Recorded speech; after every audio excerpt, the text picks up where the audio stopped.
Good evening and welcome. My name is JR and I am Luke's older brother.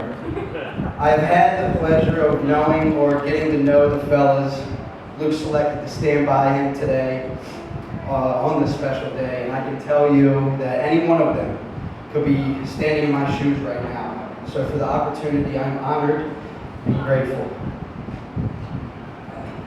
You know, it's funny, when Luke and I were growing up, I was told, don't ever pick on your little brother, because one day he's going to be bigger and stronger. Well, they hit that nail right on the head. Because to this day, he's got 3 inches on me, every bit of 40 pounds.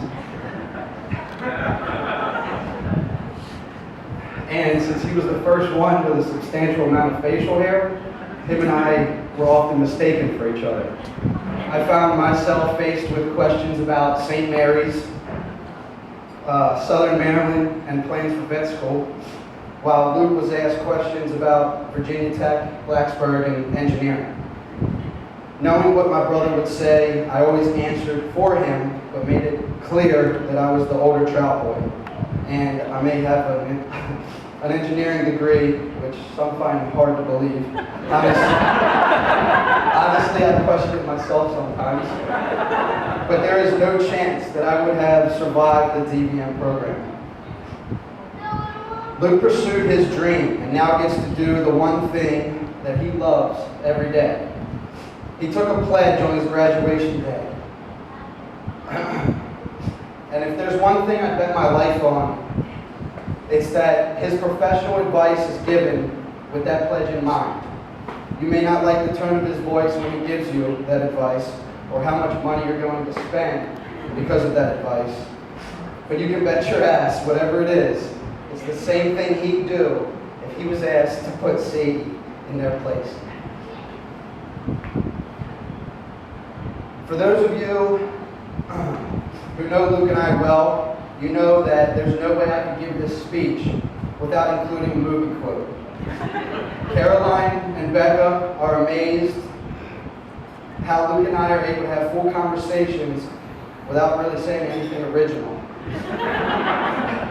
Usually the quotes are comedic and followed by a long good laugh, but on a serious note, in the words of Detective Castleback to Memphis Reigns from Gone in 60 Seconds, a brother's love is a brother's love.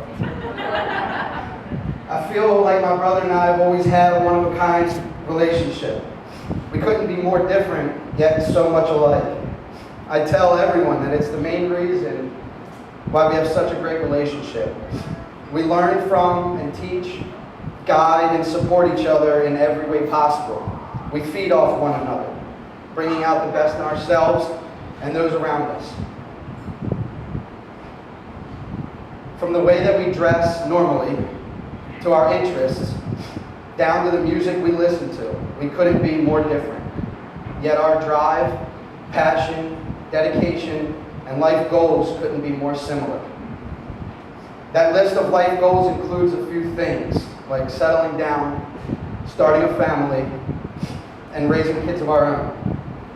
And though I've found my better half, love you, babe, well, Luke happened to find his first. So to Luke, I offer a fact. Bro, there is legitimately one, and only one woman on this planet, other than our mother, who would ever put up with you for more than a day. let alone a lifetime. And somehow, you managed to find her, because she's sitting right next to you.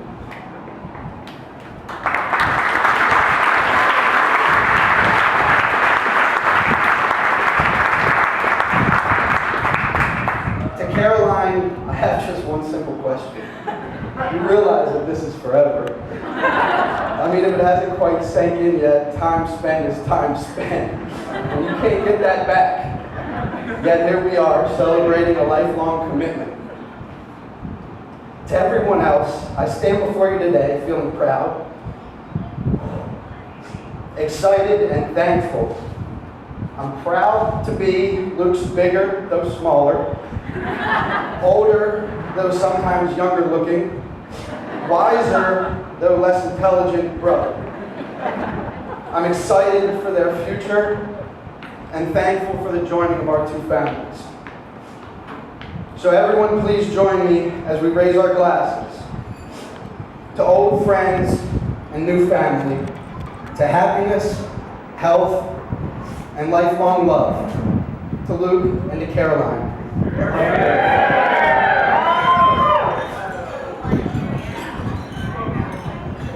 All right, now, I got to regain my composure here real quick because I want to do something fun before I pass the mic, which my girlfriend Becca is actually going to help me out with.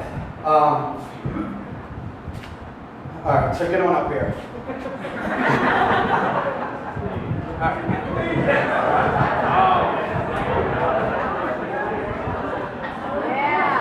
All right, so one night, Becca and I were watching a rerun of my all-time favorite TV show, which was from the 90s and it inspired this idea. So we all know that every TV show begins with a short theme song that basically sums up the entire meaning of the series. Well, we got to thinking and we figured that if Luke's life was made into a TV show, the theme song might go a little something like this. Hold on.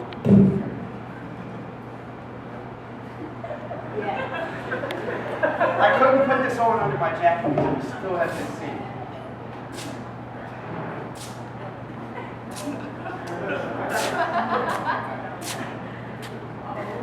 All right.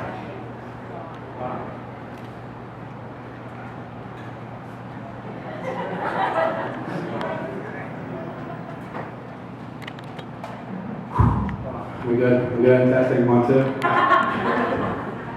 All right, DJ, hit me. Now this is a story all about how Luke's life got turned upside down, and we'd like to take a minute, just stand right here and tell you how he became the vet of a town called Bel Air.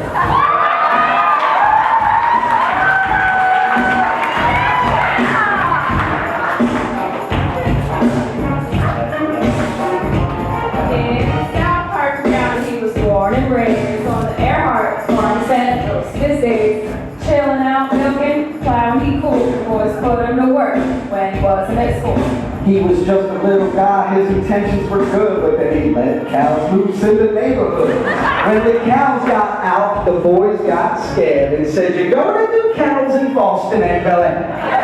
For a job, and when he came here, Dr. Silver's second nurse talking in his ear. He fell in love with a girl that he found so rare. School took them to Virginia and away from Bel Air. Since the day they met, it's been 7 already. They yelled to Virginia, "Your home, smell you later." They're back up north, now a permanent pair, and he sits on his throne as the vet of Bel Air.